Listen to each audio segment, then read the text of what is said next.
జైమి జైమి చంద్ర అన్న వీడియో పెట్టినప్పుడు కూడా చంద్రబాబు గారు అక్కడే ఉన్నారు. అవును అవును ఆయన ఫేస్ ను కూడా చూపించారు. చూపించారు పాపం. 2.5 ఏళ్ల అవమానాల్ని చూశాడు కదా ఆయన. చూశాడు. మరి నువ్వు అవహేళనలు జనానికి నచ్చలా. అదేనా అసలైన రాజకీయ చాణక్యం బాబు గారి వ్యూహం అంటే? అంతే కదా. అలా సభలో ఉండే అవమానాన్ని, ఆయన పడుతున్న అవమానాన్ని ప్రజలకు చూపించడమే ఒక వ్యూహమా? అంతే కదా. అది సహనంగా ఆయన కూర్చుంటం వలన అది జనాలకి ఆయన పట్ల సింపతిగా జాలి వచ్చేస్తుంది. జగన్మోహన్ రెడ్డికి అలాంటి సింపతి వల్లనే 2019లో అధికారంలోకి వచ్చింది. వన్ ఆఫ్ ద ఫ్యాక్ట్ అదేలేండి. అదే. అప్పుడు ఆయన అట్లా అవమానిస్తా ఉన్నారు, మొన్నటిసారి ఈయన అవమానిస్తారు. నువ్వు వెళ్లకుండా ఎట్లా వస్తుంది నీకు? అదే కదా, ఆలోచించుకోవాలి.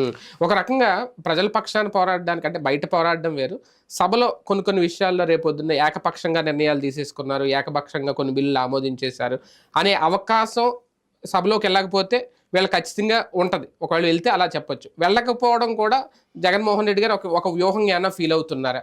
ఇక వ్యూహం లేదు, పాడు లేదండి. అది ఉడుకుమోత్తనం అవుతుంది తప్పించి వ్యూహం ఏంటి నా బొంద? వ్యూహం అంటే సభలో కూర్చుని నువ్వు మాట్లాడాలా, సమాధానం చెప్పాలా, వినాలా, వాళ్ళు ఏం చెప్తున్నారు డైవర్ట్ అవుతుందా, నువ్వు అది అయిపోయాక వచ్చి ప్రెస్తో మాట్లాడు.